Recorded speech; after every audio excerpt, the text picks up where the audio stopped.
revenu du circuit, content, très content. On avait qu'une vingtaine de degrés, 18 au sol, humide. On a mis les GRPS 1 et malgré ces conditions météo, la dérive du train arrière est clairement mieux maîtrisée. On va donc rapidement revenir sur ce qu'on a fait pour ceux qui ont raté l'épisode précédent. Après la révision donc des 10, on avait fait 12, donc le 12e en 6S. Là on est revenu en 4, on a fait 3 packs. 2 vous aurez la vidéo, le 3e non. C'est dommage parce que c'était sous la pluie en plus, c'était franchement sympa. Mais j'avais plus d'espace sur la carte SD. Pour récupérer l'arrière, on est descendu à l'ancrage des portes fusées ici à l'arrière, au point le plus bas. Tu vois ? Et on a pu mettre les triangles du coup en négatif.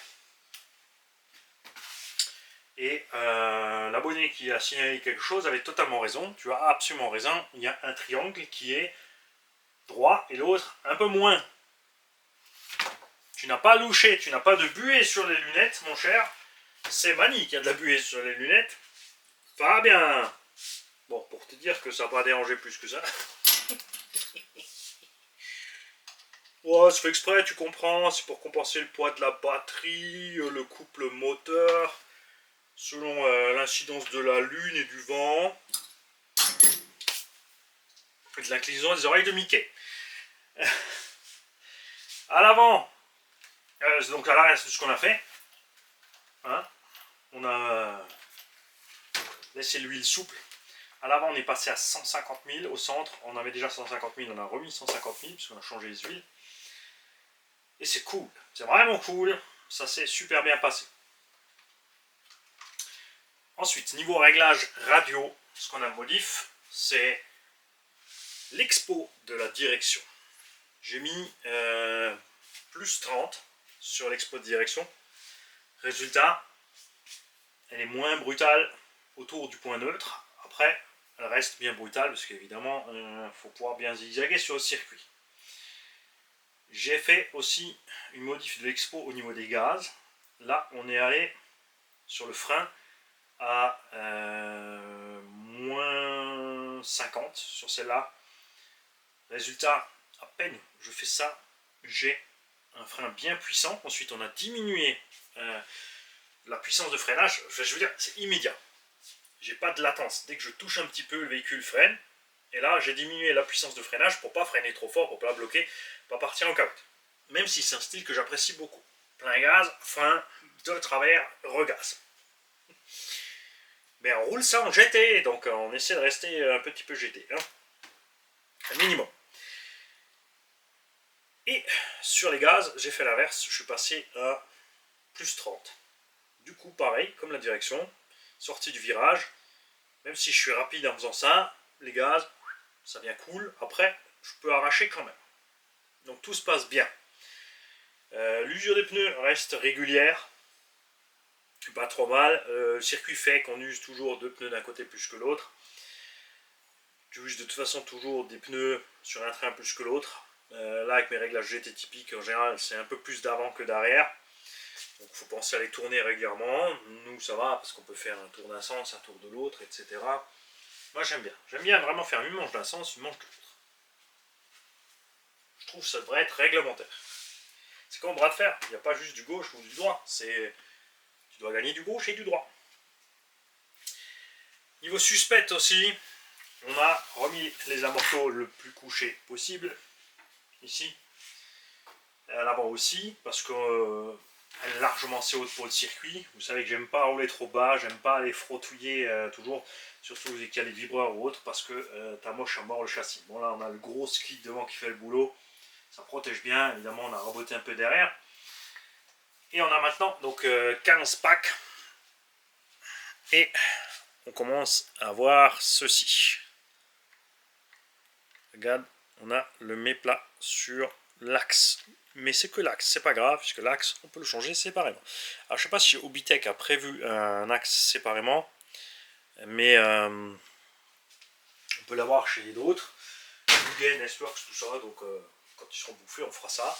Parce que le problème, c'est que le méplat va augmenter. et à force, il va taper de plus en plus, et ensuite, il va entamer la noix.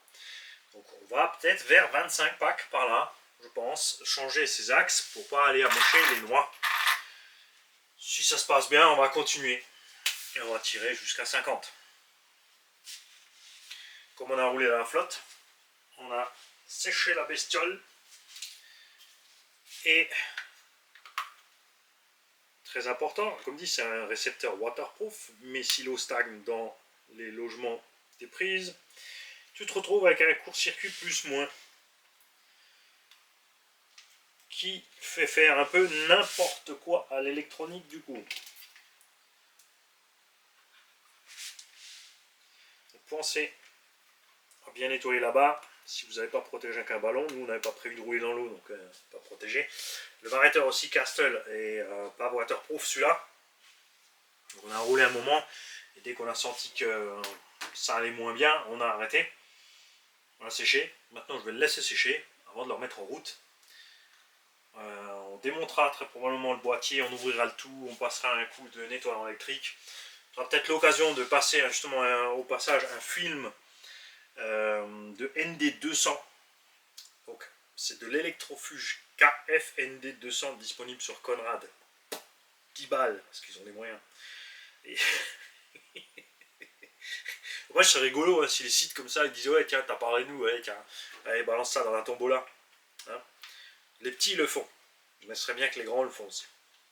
Les grands ils sont trop là. Au-delà de 7% de remise, ils sont à l'agonie déjà, ils sont en perte financière, ça va plus.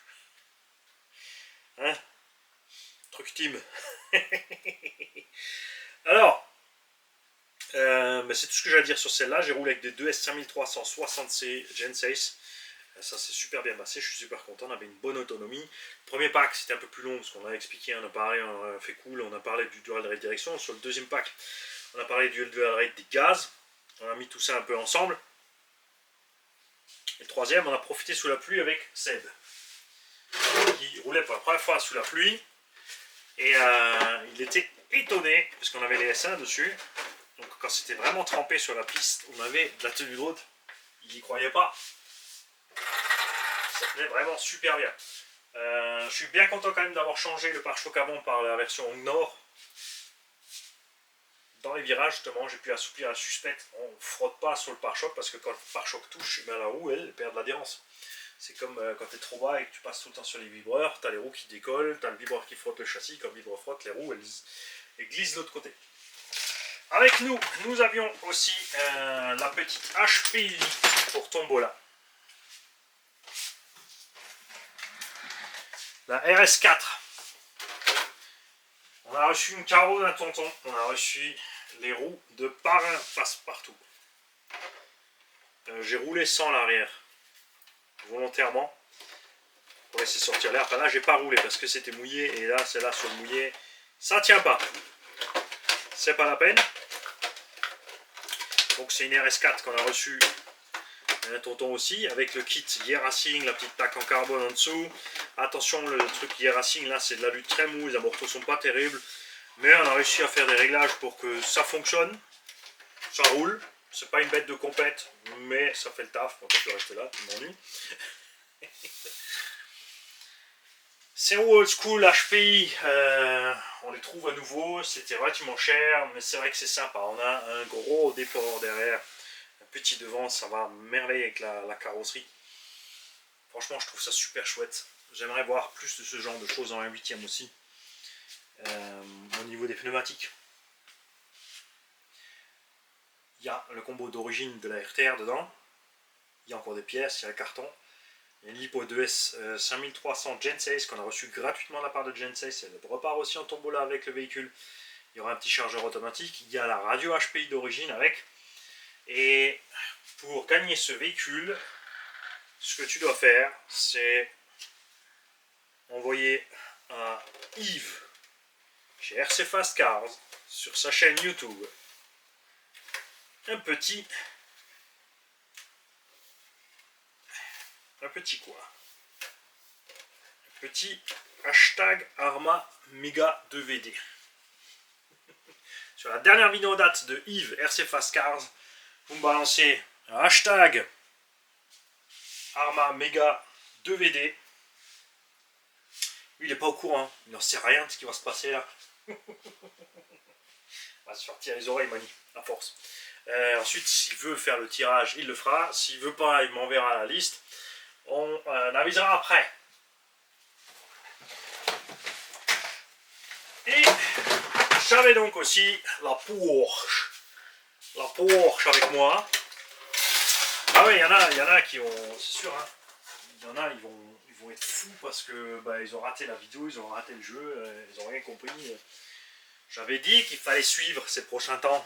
C'est pas fini, c'est pas fini. Il y en a plus qu'une par semaine. Oui, au moins une par semaine jusqu'à la fin de l'année, mais je crois qu'on est à plus qu'une par semaine jusqu'à la fin de l'année. Hein, bah oui. La Porsche, élargisseur de ma boule à l'arrière, plus 15 mm pour que les roues soient un ras de la carreau. Devant, on a l'origine, et moi comme ça, ça me plaît. Les jambes blanches, ça fait sport, ça va très bien avec le super vert que j'ai réussi à faire là.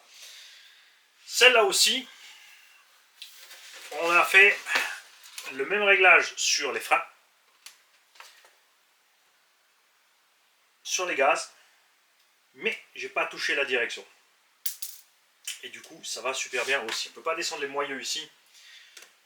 On a juste bridé un peu autrement la suspecte. On a relâché aussi. On a assoupli aussi. On est aussi relativement souple. Il faut que j'aille au bord. Tu vois. On est bien souple comme ça. On a à l'arrière de l'huile très fluide. Aussi de l'huile. Devant, on a de la 150 000 aussi. Si pas 300 000, je ne sais même plus ce que j'ai mis. Et j'ai remis la spoule au centre. En remettant la spoule au centre, j'ai retrouvé la sensation que j'avais avec ma première Serpent 811, le Thunderstruck. C'est le blanc, pas le gris. Le gris, c'était au Bau Hyper GTV. C'est vrai que tu fonces sur le virage, tu mets un gros coup de frein, tu lâches tout, tu tournes, et là, tant que tu touches pas les gaz, elle tient. Et au moment où tu touches, elle commence à dériver un peu de l'arrière, et tu reprends. On a roulé avec les PMT Q1.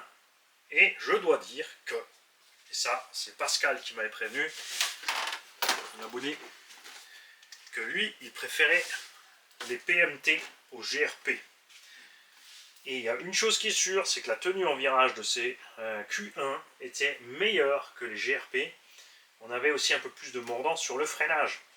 Ce qui veut dire que la prochaine fois qu'on va au SAM, on switch les pneus. Bon, les S1 là-bas sont un peu raides, on mettra 4 S1 frais. Sur la Porsche, on mettra les Q1 sur la 2.5 et on verra si on a aussi une différence de comportement. Parce que là, on était vraiment plus à l'aise en virage appuyé avec ces Q1, perso, ce que j'ai ressenti par rapport au GRP. Et les batteries que j'ai utilisées, ce sont donc celles-là, les 5360C Hardcase. On était vraiment bien. Pas plus à ajouter. J'avais, si, où est-ce qu'il est? Je l'ai oublié dans le garage. J'avais l'Hyperstar avec donc les roues. Les jantes méthode avec les hexagones démontables à déport, souvenez-vous. Ça, version piste. Le matin, quand c'était mouillé, ça allait bien. Et puis après, on commence à glisser. Donc, à utiliser quand il pleut. Ou sur un parking avec peut-être du gros grain. Là, sur le circuit, on a refait une course après avec les slash avec Seb et Eddy. Ça allait pas. On était vraiment en patinage total. Mais par contre, on n'a pas bouffé les gommards. Donc on va voir ce que ça dira. Je vais essayer de me récupérer 4 Exat 17 sans déport chez Proline, je pense. Et on mettra ça pour voir sur une GT8. Quand il fera moche, et froid, et mouillé, tout ce que tu veux.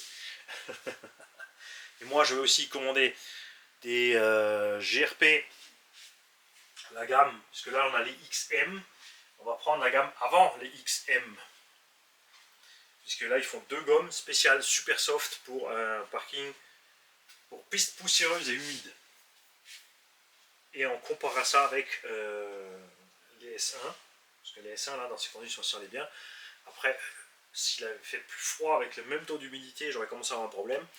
Pas suffisant pour mettre les pneus pluie.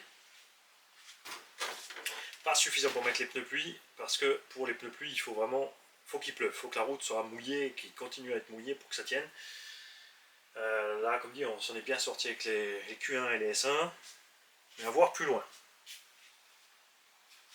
J'ai oublié quelque chose? Non. Le jeu est fait, si tu l'as raté, tant pis. Ciao les gars.